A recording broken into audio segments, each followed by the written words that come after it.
ಪರಮಾತ್ಮನೆ ಸತತಮೇಕರೂಪಿಣೆ ದಶರೂಪಿಣೆ ಶತಸಹಸ್ರರೂಪಿಣೆ ಅವಿಕಾರಿಣೆ ಸ್ಫುಟಮನಂತರೂಪಿಣೆ ಸುಖಚಿತ್ಸಮಸ್ತತನವೇ ನಮೋ ನಮಃ. ತಪೋವಿದ್ಯಾವಿರಕ್ತ್ಯಾದಿ ಸದ್ಗುಣೌಘಾಕರಾನಹಂ ವಾದಿರಾಜಗುರುನ್ ವಂದೇ ಹಯಗ್ರೀವದಯಾಶ್ರಯಾನ್. ಶ್ರೀ ಗುರುಭ್ಯೋ ನಮಃ. ಹರಿ ಓಂ.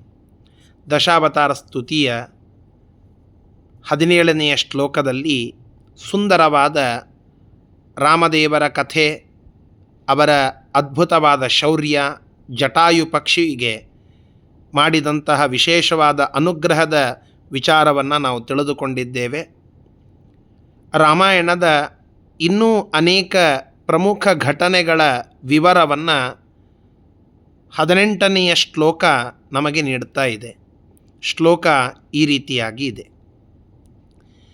ಲೋಲಾಕ್ಷ್ಯಪೇಕ್ಷಿತ ಸುಲೀಲಾ ಕುರಂಗವಧ ಖೇಲಾ ಕುತೂಹಲಗತೆ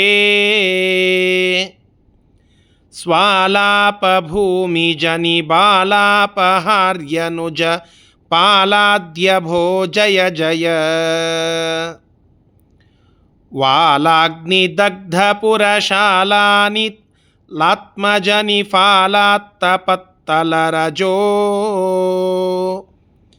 ನೀಲಾಂಗದಾದಿ ಕಪಿಮಾಲಾಕೃತಾಲಿಪಥ ಮೂಲಾಭ್ಯತೀತ ಜಲಧೇ. ಸೀತಾದೇವಿಯ ಅಪಹಾರ ಆಗುವಂತಹ ಪ್ರಸಂಗ. ವನವಾಸದ ಸಂದರ್ಭದಲ್ಲಿ ಸೀತೆ ಲೋಕವಿಡಂಬನೆಗೋಸ್ಕರವಾಗಿ ಅಲ್ಲಿ ಚಿಗರೆಯ ರೂಪದಲ್ಲಿ ಬಂದಂತಹ, ಬಂಗಾರದ ಚಿಗರೆಯ ರೂಪದಲ್ಲಿ ಬಂದಂತಹ ಮಾರೀಚ ಓಡಾಡುವುದನ್ನು ನೋಡಿ ಅದನ್ನು ಬಯಸಿ ರಾಮನಿಗೆ ಕೇಳುತ್ತಾಳೆ. ರಾಮ ಅದನ್ನು ತಂದು ಕೊಡುವ ನಿಮಿತ್ತ ಮಾಡಿ ಹೊರಗಡೆ ಹೋಗ್ತಾನೆ. ಲಕ್ಷ್ಮಣ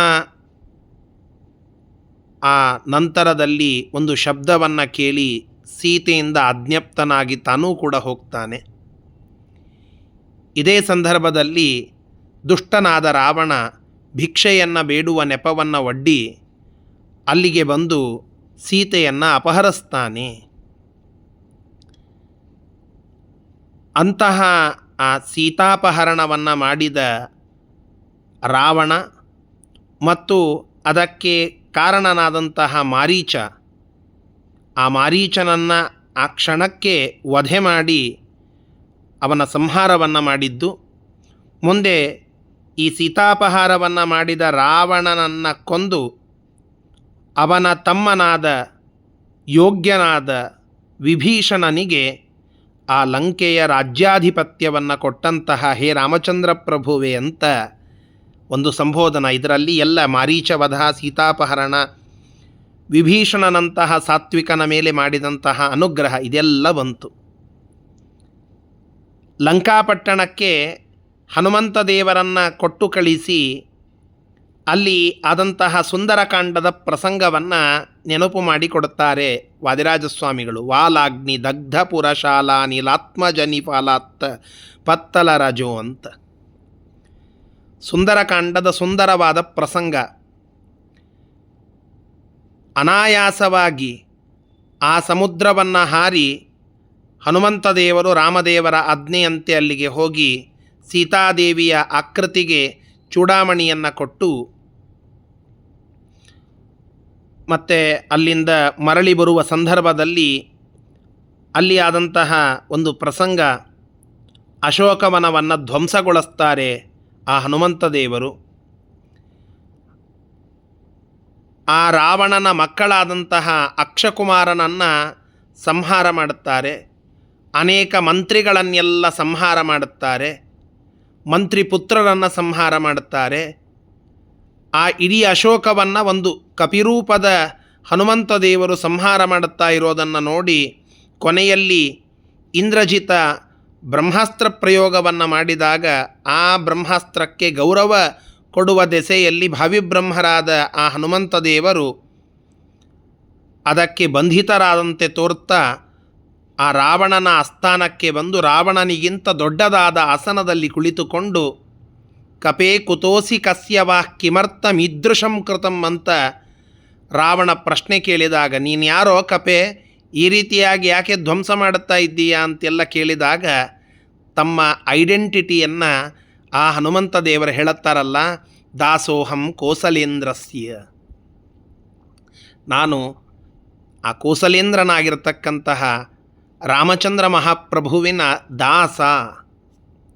ಅವೈಹಿ ದೂತಮಾಗತಂ ದುರಂತ ವಿಕ್ರಮಸ್ಯ ಮಾಂ ರಘುತ್ತಮಸ್ಯ ಮಾರುತಿಂ ಕುಲಕ್ಷಯೇ.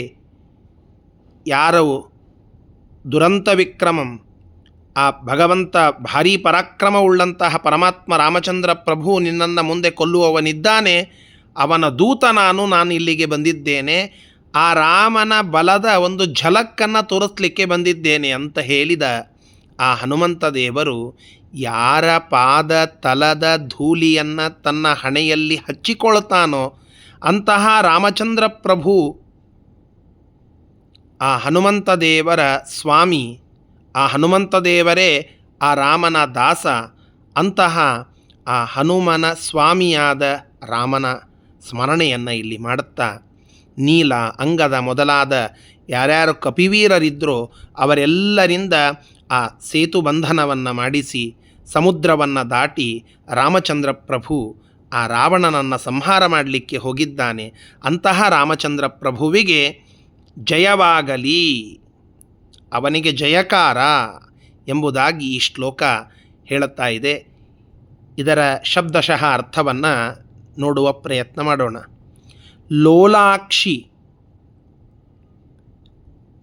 ಲೋಲಾಕ್ಷಿ ಅಂತಂದರೆ, ಲೋಲ ಅಂತಂದರೆ ಅಲುಗಾಡುವ, ಚಂಚಲವಾದ, ಅಕ್ಷ ಅಂತಂದರೆ ಕಣ್ಣುಗಳು, ಅವುಗಳನ್ನು ಉಳ್ಳ ಲೋಲಾಕ್ಷಿ, ಚಂಚಲವಾದ ಕಣ್ಣನ್ನು ಉಳ್ಳ. ಚಂಚಲವಾದ ಕಣ್ಣು ಸುಂದರಿಯರ ಒಂದು ಲಕ್ಷಣ. ಹೀಗಾಗಿ ಲೋಲಾಕ್ಷಿ ಅಂದರೆ ತುಂಬ ಸುಂದರಳಾದ, ಸೌಂದರ್ಯದಲ್ಲಿ ಕಾಮನನ್ನೇ ಸೋಲಿಸುವ ಅದ್ಭುತ ಸೌಂದರ್ಯದ ಸಾಕಾರ ಮೂರ್ತಿಯಂತೆ ಇರುವ ಆ ಸೀತಾದೇವಿಯಿಂದ ಅಪೇಕ್ಷಿತ ಸುಲೀಲಾಕುರಂಗ ವಧ, ಅಪೇಕ್ಷಿತ ಬಯಕೆ ಮಾಡಲ್ಪಟ್ಟ, ಬಯಸಿದ, ಸುಲೀಲಾಕುರಂಗ ಭಾರೀ ಚಾಲಾಕಿಯಾದ, ಚತುರವಾದ, ಕುರಂಗ ಅಂದರೆ ಆ ಹೊಂಬಣ್ಣದ, ಚಿನ್ನದ ಚಿಗುರೆ ಅಥವಾ ಜಿಂಕೆ, ಅದನ್ನು ವಧ, ಅದನ್ನು ಸಂಹಾರ ಮಾಡುವ ಉದ್ದೇಶಕ್ಕಾಗಿ, ಅದಕ್ಕಾಗಿ ಖೇಲಾ ಕುತೂಹಲಗತೆ, ಕುತೂಹಲಕಾರಿಯಾಗಿ ಲೀಲೆಯಿಂದ ಅಲ್ಲಿಂದ ಓಡಿ ಹೋದವನೇ. ಇದು ಭಗವಂತನಿಗೆ ಗೊತ್ತು ಅದು ಮಾರೀಚ ಅಂತ ಹೇಳಿ, ಆದರೂ ಕೂಡ ಆ ಕುತೂಹಲಕರವಾಗಿ ಲೀಲೆಯನ್ನು ತೋರಿಸ್ತಾ ಅದರ ಸಂಹಾರಕ್ಕಾಗಿ ಓಡಿದವನೇ. ಸ್ವಾಲಾಪ ಭೂಮಿ ಜನಿ, ಸ್ವಾಲಾಪ ಸು ಆಲಾಪ, ಸುಮಧುರವಾಗಿ ಆಲಾಪವನ್ನು ಮಾತನಾಡುವಿಕೆಯನ್ನು ಉಳ್ಳ, ಮಾತನಾಡುವ. ಭೂಮಿ ಜನಿ, ಭೂಮಿಯಲ್ಲಿ ಹುಟ್ಟಿದ, ಭೂಮಿಯ ಮಗಳಾದ. ಬಾಲ, ಆ ಭೂಮಿಯಲ್ಲಿ ಹುಟ್ಟಿದಂತಹ ಸೀತೆ, ಭೂಮಿಜನಿಯಾದ ಸೀತೆ. ಆ ಸೀತೆಯನ್ನು ಅಪಹಾರಿ, ಆ ಸೀತಾಪಹಾರವನ್ನು ಮಾಡಿರತಕ್ಕಂತಹ ರಾವಣನ ಅನುಜ ಪಾಲ, ಅವನ ತಮ್ಮನಾದ ವಿಭೀಷಣನನ್ನು ರಕ್ಷಣೆ ಮಾಡಿದವ. ವಾದಿರಾಜಸ್ವಾಮಿಗಳು ಭಗವಂತನ ದಿವ್ಯವಾದ ಗುಣವನ್ನು ಹೇಳುತ್ತಾ ಇದ್ದಾರೆ. ಹೇಗೆ ಹಿರಣ್ಯಕಶಿಪುವಿನ ಸಂಹಾರ ಮಾಡಿದರೂ ಸಾತ್ವಿಕನಾದ ಅವನ ಮಗನ ಉದ್ಧಾರವನ್ನು ಮಾಡಿ ಪ್ರಹ್ಲಾದ ವರದ ಅಂತ ಅನ್ನಿಸಿಕೊಂಡನೋ, ಹಾಗೆ ವಿಭೀಷಣ ರಾಕ್ಷಸ ತಮ್ಮನಾದರೂ ಕೂಡ, ರಾವಣನ ತಮ್ಮನಾದರೂ ಕೂಡ ಅವನು ಸಾತ್ವಿಕ ಅನ್ನುವ ದೃಷ್ಟಿಯಿಂದ ಅವನನ್ನು ಅನುಗ್ರಹಿಸಿದ. ಅದಕ್ಕೆ ಡೈರೆಕ್ಟಾಗಿ ವಿಭೀಷಣ ಅಂತ ಹೇಳಲಿಲ್ಲ, ಭೂಮಿಜನಿ ಬಾಲಾಪಹಾರಿಯಾದ ರಾವಣನ ಅನುಜನಾದ ವಿಭೀಷಣ ಅಂತ ಹೇಳಿದರು. ಇದು ಆ ಕಾವ್ಯದ ಚಾಕಚಕ್ಯತೆಯನ್ನು ಇಲ್ಲಿ ತೋರಿಸ್ತಾ ಇದ್ದಾರೆ ವಾದಿರಾಜ ಸ್ವಾಮಿಗಳು. ಆದ್ಯ ಜಗತ್ತಿನ ಆದಿ ಕಾರಣನಾಗಿರುವಂತಹ ಬಾಲಾಗ್ನಿ, ಬಾಲಕ್ಕೆ ಹಚ್ಚಿದ ಅಗ್ನಿ ಬೆಂಕಿಯಿಂದ ದಗ್ಧಪುರಶಾಲ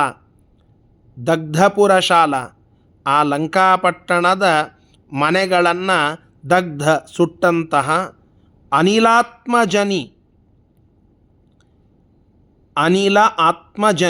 ಆತ್ಮಜನಿ ಅಂದರೆ ಅವತಾರಾನ್ನಿ ಅಥವಾ ಮಗ ಅಂತ ಹೇಳಿ.